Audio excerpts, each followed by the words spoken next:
Коронавирустан дарылануу жана профилактика.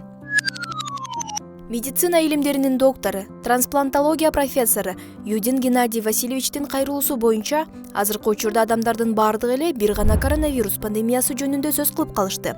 Алар инфекцияны жуктуруп алуудан жана өлүп калуудан коркушат. 21-кылымдын вирусологдору COVID-19 алдын алуу максатында сактануунун 3 жолун сунушташты. Биринчи, колду тез-тез самын менен жууп туруу.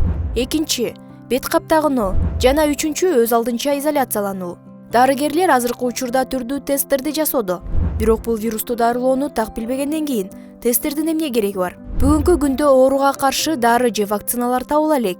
Ал эми вакцина даяр болгучакты бул вирус мутантка айланып, вакцинага баш ийбей калуусу толук мүмкүн. Окумуштуулар экинчи толкундун болушун эскертип жатышат. Бул дагы болсо баягы эле карантин, жумушсуздук жана ачкы адамдар.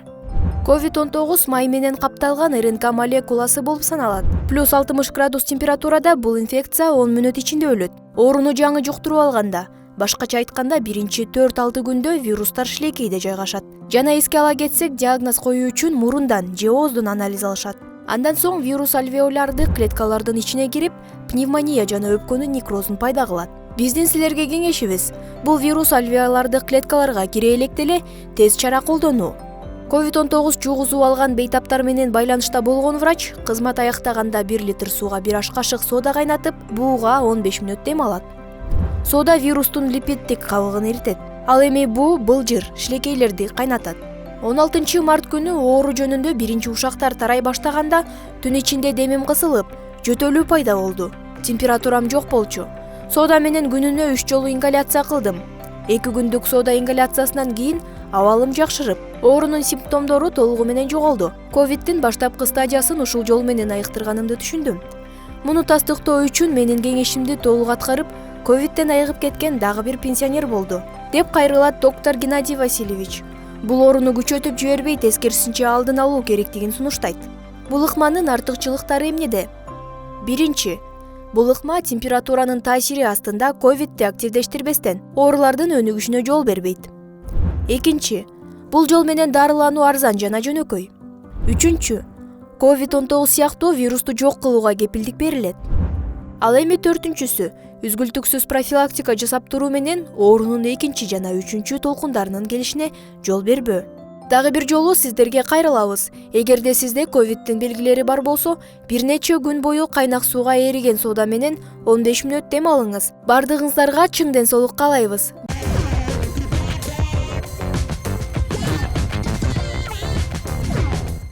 Ромашканын 7 пайдасы.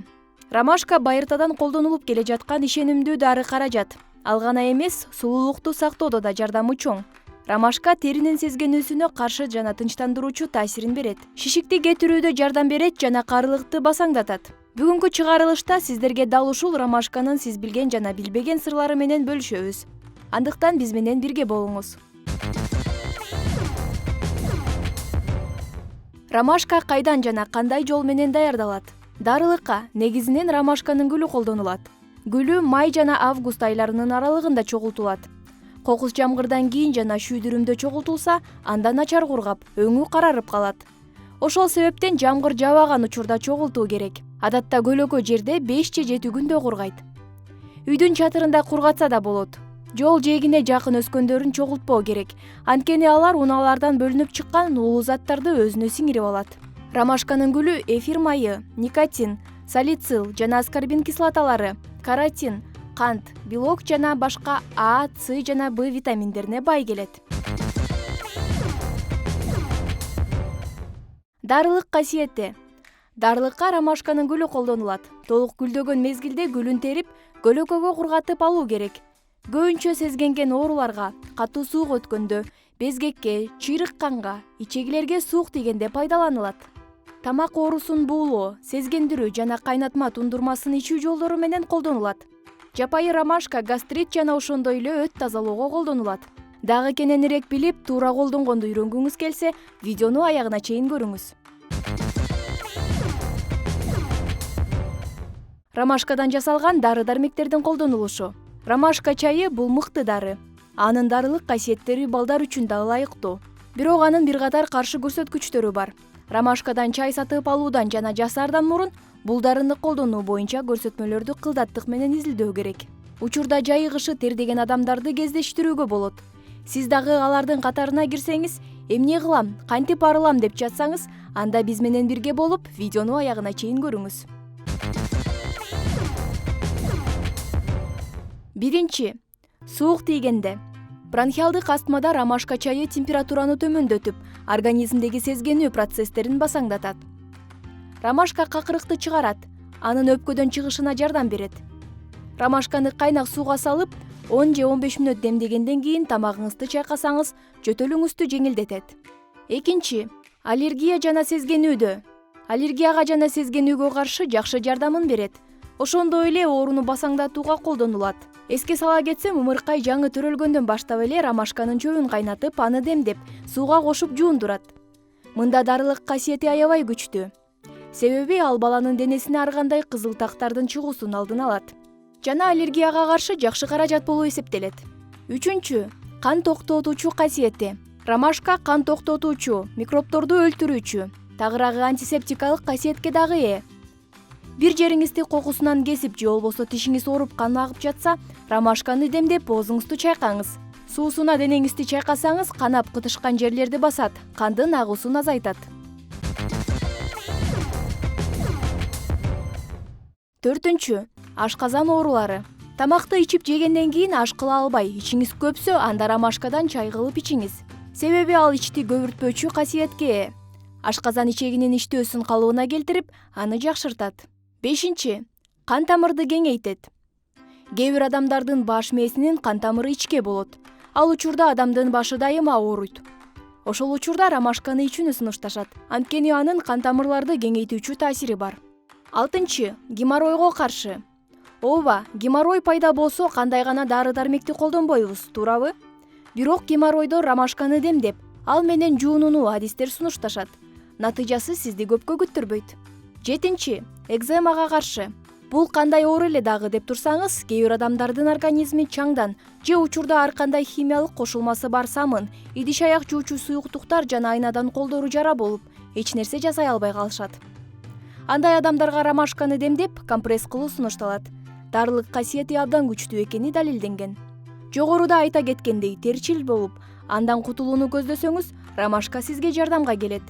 Буту колдун терчилигинде ванна катары пайдаланып, маал-маалы менен жуунуп турсаңыз, денеңиз салкындап, сергек боло түшөсүз.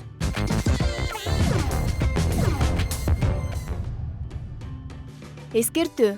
Ромашка курамындагы баардык ушул артыкчылыктарга карабастан, ал негизги дары эмес, жардамчы гана экендигин эсиңизден чыгарбаңыз. Жогоруда көрсөтүлгөн ооруларды ромашка менен гана айыктырууга болбойт. Ромашканы колдоноордон мурун врачка кайрылыңыз. Тек гана врачтын уруксааты жана көзөмөлүндө гана ооруну айыктырса болот. Косметикада. Ромашканын кайнатмасы чачтын түшүүсүнө жана майда какачка каршы колдонулат. Ромашка бет майлардын, бетти жана денени сергитүүчү каражаттар курамында бар. Тундурмасы менен чачты жууса, чач алтын түстөгүдөй өңгө келет.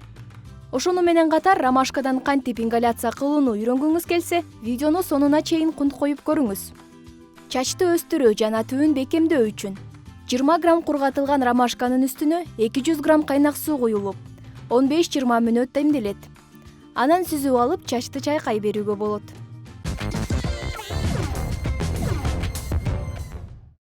Беттин терисин жана өңүн жакшыртып, бырыштарды кетирүү үчүн косметикалык маска.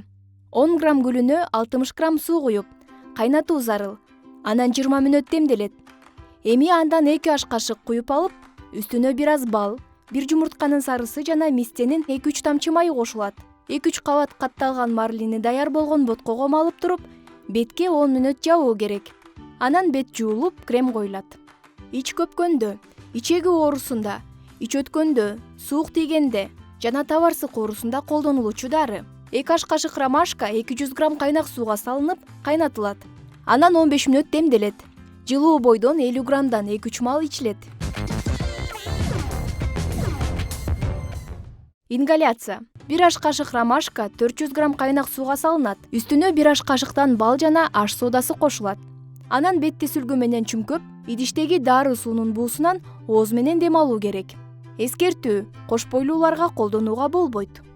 Натыйжада ромашканы өзүңүз терип, даярдап колдонсоңуз болот, бирок аны да туура жерден терип, тиешелүү түрдө кургатпасаңыз, тескерисинче ден соолугуңузга зыян бериши мүмкүн. Ошондуктан ромашка гомеопатиялык дарыканада же дүкөндүн атайын бөлүмүнөн сатып алуу алда канча коопсуз жана пайдалуу. Колдонуу боюнча көрсөтмөлөрдү окуп чыгуу керек. Ромашка курамында дарылык касиеттери гана эмес, ошондой эле каршы көрсөтмөлөрү да болот. Андыктан жакшылап окуп, андан соң гана колдонуңуз. Себеби туура эмес дарылап алсаңыз, ден соолугуңузга оорду толгус зыян келтирип алышыңыз мүмкүн. Анда ромашканын каршы көрсөткүчтөрүн айтып кетели. Пайдалуу дарылык касиеттеринен тышкары, ромашка чайы бир катар каршы көрсөтмөлөргө да ээ. Алар: балдардын курагы 1 жашка чыкканга чейин врачтардын уруксаты менен гана берүү керек. Кээ бир адамдар чөпкө жекече чыдамсыздыгы, көтөрө албастыгы болушу мүмкүн. Адамды тынчтандыруучу дары-дармектер менен бирге колдонууга болбойт. Кош бойлуу жана бала эмискен аялдар дарыгер менен кеңешкенден кийин гана ромашканы ичиш керек. Мына ушундай экен. Эгер сизге видео жакса, лайк басканды унутпаңыз. Досторуңуз жана туугандарыңыз менен дагы бөлүшүп коюңуз. Кийинки чыгарылышта кайсы азык болсун? Комментарийге сунуштарыңызды таштап коюңуз. Көңүл бурганыңыздар үчүн чоң рахмат.